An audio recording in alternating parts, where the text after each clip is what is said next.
자, 이 시간에는 오늘 함께 나눌 말씀 보도록 하겠습니다. 오늘 찾을 말씀은 여호수아 9장 1절, 2절 말씀입니다. 네, 오늘 말씀은 1절부터 15절까지 내용을 가지고 나눌 텐데 우리가 시간상 1절과 2절만 이 시간 우리 함께 한 목소리로 읽도록 하겠습니다. 이 일 후에 요단 서쪽 산지와 평지와 레바논 앞 대연안에 있는 헷사람과 아모리 사람과 가나안 사람과 브리스 사람과 히위 사람과 여부스 사람의 모든 왕들이 이 일을 듣고 모여서 일심으로 여호수아와 이스라엘에 맞서서 싸우려 하더라. 아멘. 우리가 성경에 보면 절대로 함께 하지 않을 것 같은 사람들이 때때로 자신들의 이익과 악한 목적을 위해서 하나가 되는 경우들을 우리는 보게 됩니다. 자, 그 중에 바로 하나가 뭐냐? 바로 신약 성경에 나오는 바리새인과 사두개인들입니다. 이들은 신앙에 대한 이해와 교리, 그리고 사회적 위치와 그들의 삶의 방향성 등 많은 부분들이 달랐습니다. 그러니 어쩌면 이들은 물과 기름과 같이 결코 융화될 수 없는 그러한 관계였습니다. 자, 그랬던 사두개인과 바리새인들이 한 목소리를 낼 때가 있는데 여러분들 그때가 언제인지 아십니까? 언제이죠? 네, 바로 예수님을 십자가에 못 박아 죽이려고 할 때 비로소 그들이 한 목소리를 내게 됩니다. 원래 그들은 서로가 서로를 굉장히 못마땅해 하며 싫어했지만 바로 예수님의 가르침이 기득권을 흔들고 또 사람들의 관심사를 빼앗아 가자 그들은 어떻게 합니까? 바로 자신들의 이익을 지키기 위해서 그들은 함께 손을 잡게 됩니다. 우리는 바로 이것을 악한 연합이라고 부릅니다. 그런데 오늘 본문을 보면 이와 유사한 일이 또 일어납니다. 바로 가나안 땅에 살고 있는 여러 족속들이 이스라엘을 대적하기 위해서 그들이 군사 동맹을 맺습니다. 우리가 조금 전에 읽어봤던 1절, 2절에 보면 이러한 말씀들이 나와 있죠.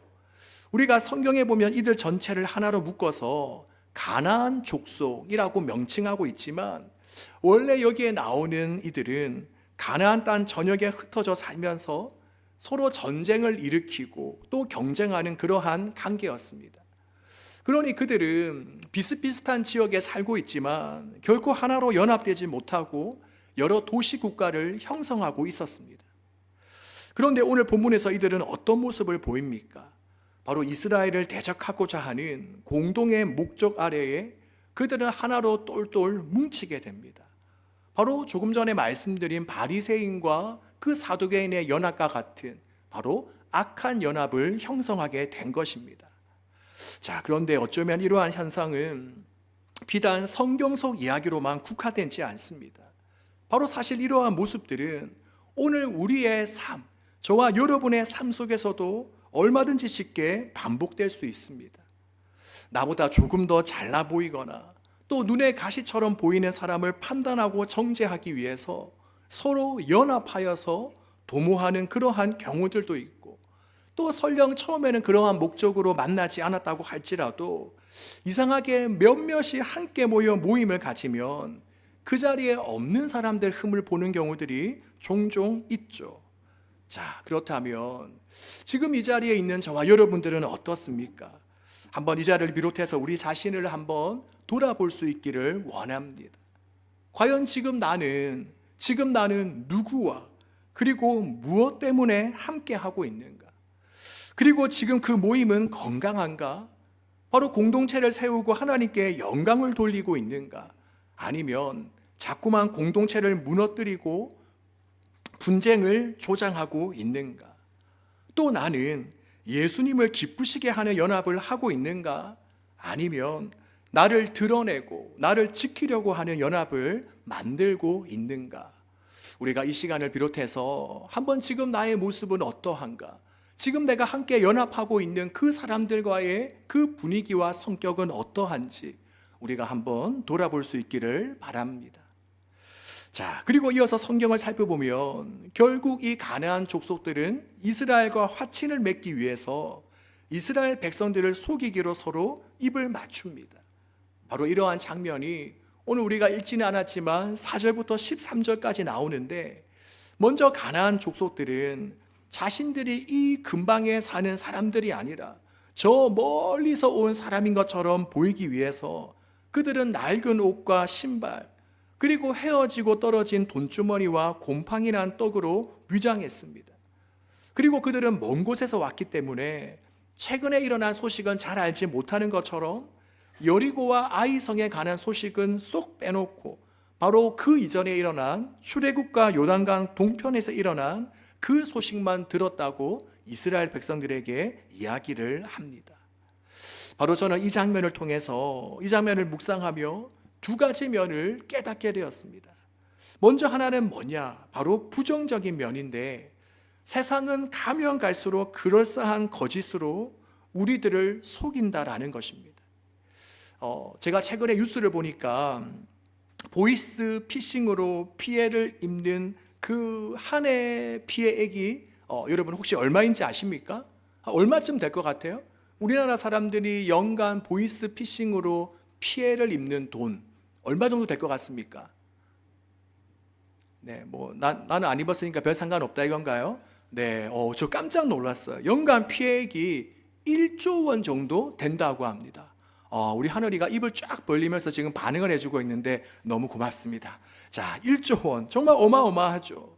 야, 저는 이걸 보면서 아니 보이스 피싱 수법이 어제 오늘 말의 일도 아니고 바로 오래 전부터 있었던 일인데 어떻게 아직도 이렇게 속을 수가 있나 싶기도 한데, 바로 그 이유는 가면 갈수록 수법이 더 정교해져서 10년간 피해 규모가 약 15배 넘게 폭증했다라고 합니다.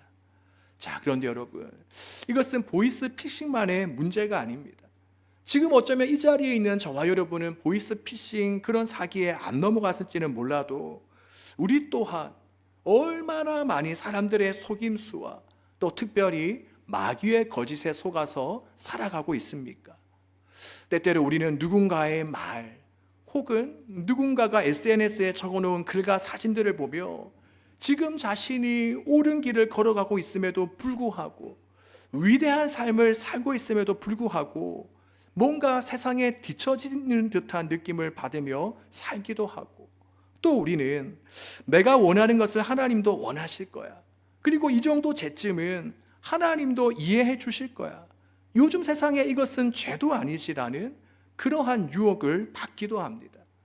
그리고 또 우리가 회사 생활을 하다 보면 인맥과 화려한 언변, 그리고 뭔가 꼼수를 부리는 사람들이 뭐든지 잘 풀리는 듯한 그런 상황들을 목격하면서 우리도 바르고 정직한 길을 걸으려 하기보다는 그냥 그들처럼 구부러진 길을 가려는 그런 생각을 갖기도 합니다. 또 때로 우리는 영원한 것을, 영원을 준비하라는 하나님의 말씀보다 지금 당장 즐겨, 지금 당장 누려라고 속삭이는 그 세상의 유혹에 우리는 더 쉽게 흔들리기도 합니다. 바로 이처럼 가면 갈수록 사람들과 악한 마귀는 어떠하냐? 바로 더 그럴싸한 말로, 더 그럴싸한 모습으로, 더 정교한 수법으로 우리를 속이며 바로 여기에 우리는 속절없이 무너져 가고 있는 것입니다. 그러게 여러분, 이 시대를 살아가고 있는 우리에게 필요한 것이 무엇입니까? 바로 영적인 지혜와 영적인 분별력입니다. 바라기는 주님께서 저와 여러분 모두에게 정말 우리가 이 세상의 흐름을 파악하고 정말 이 시대가 흘러가는 것을 우리가 분별할 수 있는 영적인 지혜와 분별력을 우리 모두에게 부어주시기를 소망합니다. 자, 이것이 바로 가나안 족속들의 그 거짓말을 통해 살펴본 부정적인 면이었습니다. 그렇다면 나머지 하나는 뭐냐? 우리가 바로 이 장면을 조금 다른 각도에서 살펴보면 우리는 이 가나안 족속을 통해서 배울 수 있는 긍정적 측면도 있습니다. 그것은 바로 이들이 비록 거짓말을 하고 남을 속이기는 했지만 바로 미래를 내다보고 준비했다라는 것입니다. 물론 그렇다고 남을 속이는 것까지 용인되는 것은 아니죠. 하지만 가나안 족속들은 어떻습니까? 그들은 다가올 미래를 미리 깨닫고 거기에 발빠르게 대처하였습니다. 바로 우리가 이스라엘 백성들과 맞서 싸웠다가는 우리는 다 죽고 말겠구나, 화친이라도 맺자, 바로 이렇게 그들은 발빠르게 대처하며 결국 자신들의 목숨을 건질 수가 있었습니다. 자, 그런데 이런 부분은 오늘 이 구약 성경에서뿐만이 아니라 신약 성경에도 동일하게 나타납니다. 바로 누가복음 16장에 보면 불의한 청지기에 대한 그러한 비유 이야기가 나옵니다. 아마 내용을 아는 청년들도 다 있을 텐데 한 번 더 말씀드리면, 주인의 재산을 몰래 빼어서 탕진하고 있던 청지기가 그만 자신의 행위가 탄로나자 그동안 주인에게 빚진 자들을 하나둘 다 부릅니다. 그리고 이 불의한 청지기가 어떻게 합니까? 자신에게 주어진 그 권위로 그 사람들의 빚을 줄여줍니다. 바로 기름 100마를 빚진 자들에게는 바로 장부에 50이라 쓰게 하고, 또 밀 100석을 빚진 자에게는 80이라고 쓰게 합니다. 자, 여러분, 그가 이렇게 하는 이유는 무엇입니까? 바로 후에 자신이 주인에서 쫓겨나게 되었을 때에 바로 그들의 도움을 받기 위해서입니다. 그러니 어떻습니까? 바로 이 청지기는 주인의 재산을 허비한 것도 모자라서 오히려 자기의 살 길을 찾기 위해서 주인의 재산에 더 큰 피해를 입힌 정말 나쁜 사람입니다. 그런데 예수님께서 이 사람을 향해서 뭐라고 하십니까? 바로 이 사람의 어떠한 부분을 칭찬하십니다. 그래서 성경에 보면 예수님께서 이렇게 말씀하십니다. 주인이 이 옳지 않은 청지기가 이를 지혜 있게 하였으므로 칭찬하였으나 이 세대의 아들들이 자기 시대에 있어서는 빛의 아들들보다 더 지혜로움이니라. 자, 여러분, 예수님께서 왜 이 불의한 청지기를 칭찬하셨죠? 그것은 바로 이 청지기가 불의한 돈을 가지고, 아니 살아 없어질 그 돈을 가지고 자신의 어두운 미래를 내다보고 안전하게 준비했기 때문입니다. 즉, 예수님께서 이 불의한 청지기를 칭찬하신 것은 그의 도덕성이 아니라, 그가 이렇게 거짓말을 한 것을 용인해 주신 것이 아니라 바로 그가 미래를 내다보고 준비했기 때문이죠. 자, 그렇다면 지금 저와 여러분은 어떻습니까? 지금 우리는 주님께서 다시 이 땅에 오실 날이 정말 임박하셨음을 인식하면서 우리가 바로 그때를 준비하고 예비하는 삶을 살아가고 있습니까? 바로 죽은 뒤의 삶, 바로 사후 대책이 마련된 삶을 살아가고 있습니까? 바로 여기에서 잘 준비한다라는 말은 그저 단지 세상 사람들이 말하는 것처럼 토익 점수 높이고 여러 가지 스펙들을 잘 쌓아놓는 것을 의미하지 않습니다. 바로 마지막 날을 기억하며 영원한 나라에서의 삶을 준비하는 삶을 사는 것을 이야기하는 것입니다. 제가 지금 그렇게 긴 세월을 산 것은 아니지만 가면 갈수록 더 뚜렷해지는 생각이 있습니다. 그것은 뭐냐? 바로 내가 어떤 위치에 올라가고 얼마나 많은 물질을 모았나 하는 것이 중요하다는 것이 아닙니다. 물론 그렇다고 그것들이 다 필요 없다라는 말도 아니죠. 바로 중요한 것은 뭐냐? 우리가 이 땅의 보화를 쌓는 것보다 하나님 나라의 보화를 쌓는 것이 중요하다라는 것입니다. 그러기에 우리는 어떤 삶을 살아야 됩니까? 우리는 잠시 있다가 없어질 것에 온통 마음을 빼앗기기보다는 영원히 남을 것, 영원한 것은 뭐입니까? 바로 하나님, 또 하나님의 나라, 또 바로 우리 한 사람 한 사람의 영혼, 이런 거죠. 바로 영원히 남을 것에 우리의 시간과 힘과 마음과 그리고 우리의 열정을 쏟아야 한다는 것입니다. 그러기에 바라기는 오늘 이 시간을 통해서 한번 우리 삶의 우선순위를 다시 한번 더 점검해 볼 수 있기를 바랍니다. 지금 나는 과연 무엇에 우선을 두고 살아가고 있는가? 과연 나는 어디에 주로 돈을 쓰고 어디에 주로 많은 시간을 쓰고 있는가? 그래서 우리가 앞으로는 썩어 없어질 것을 가지고 영원한 것을 위해 사용할 수 있기를 주님의 이름으로 축복합니다. 자, 이제 성경 한 부분만 더 살펴보고 이제 설교를 끝맺고자 합니다. 자, 14절 말씀인데 우리 함께 읽지는 않았지만 우리 한번 화면을 보면서 이 시간 한번 읽어보도록 하겠습니다. 14절입니다. 무리가 그들의 양식을 취하고는 어떻게 할지를 여호와께 묻지 아니하고. 아멘. 자, 이 말씀을 보면 왜 이스라엘 백성들이 가나안 족속의 거짓에 속아 넘어갔는지 그 이유가 잘 나타나 있습니다. 자, 그 이유가 뭐죠? 바로 그들이 하나님께 묻지 않았기 때문입니다. 물론 앞에서도 말씀드렸듯이 가나안 사람들이 아주 기가 막히게 변장을 하고 또 그럴듯한 말로 속인 것이 이스라엘 백성들이 속아 넘어가게 된 이유이기도 하죠. 하지만 아무리 그들의 속임수가 교묘하고 또 아무리 그들이 포장된 말로 속인다 할지라도 만약 이스라엘 백성들이 한 번이라도 하나님께 묻고 구했다면 어떻게 되었겠습니까? 바로 이스라엘 백성들은 속아 넘어가지 않았을 것입니다. 그런데 그들은 바로 하나님께 묻지 않고 하나님의 말씀을 드리려고 하지 않았기 때문에 그들은 속절없이 넘어지고 말았습니다. 그리고 이것은 우리들도 마찬가지입니다. 바로 갈수록 마귀의 수법은 보이스피싱 수법과 같이 정말 치밀하고 우리가 겉으로 보기에 완벽하게 보일 것입니다. 그러니 거기에 많은 사람들의 마음과 믿음이 흔들리고 또 많은 사람들이 잘못된 선택과 판단을 하게 될 것입니다. 그럴 때 여러분, 우리가 속지 않을 수 있는 비결은 무엇입니까? 그것은 바로 우리가 주님의 말씀을 가까이 하며 저와 여러분의 내면이 하나님의 말씀으로 가득 채워지는 것입니다. 또 우리가 어떠한 상경과 환경이 주어졌을 때에 주님이시라면 이때 어떤 선택을 하시겠습니까? 또 주님은 제가 지금 이 상황에 어떻게 하시기를 원하십니까? 바로 우리가 주님의 뜻과 말씀을 구하는 것입니다. 그럴 때 비로소 우리는 내가 원하는 방향이 아니라 주님이 원하시는 뜻을 따라 갈 수가 있는 것입니다.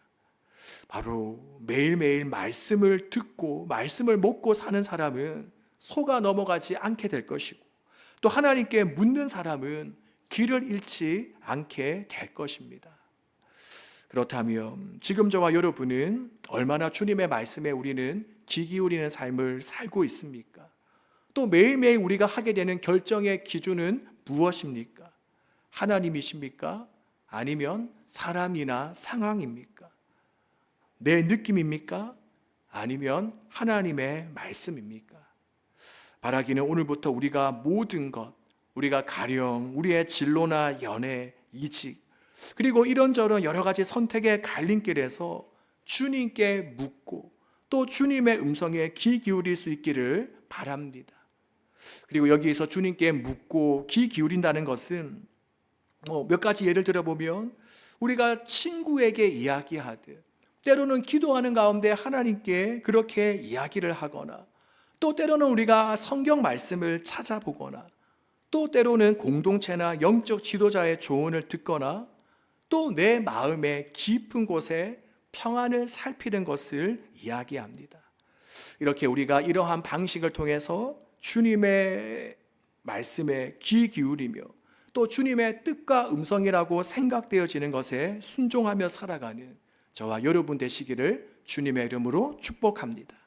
자, 이제 말씀을 정리합니다. 오늘 저는 본문을 통해서 크게 4가지 말씀을 드렸습니다. 먼저 첫 번째는 우리가 더 이상 악한 연합이 아니라 거룩한 연합을 만들고 택하라라는 것입니다.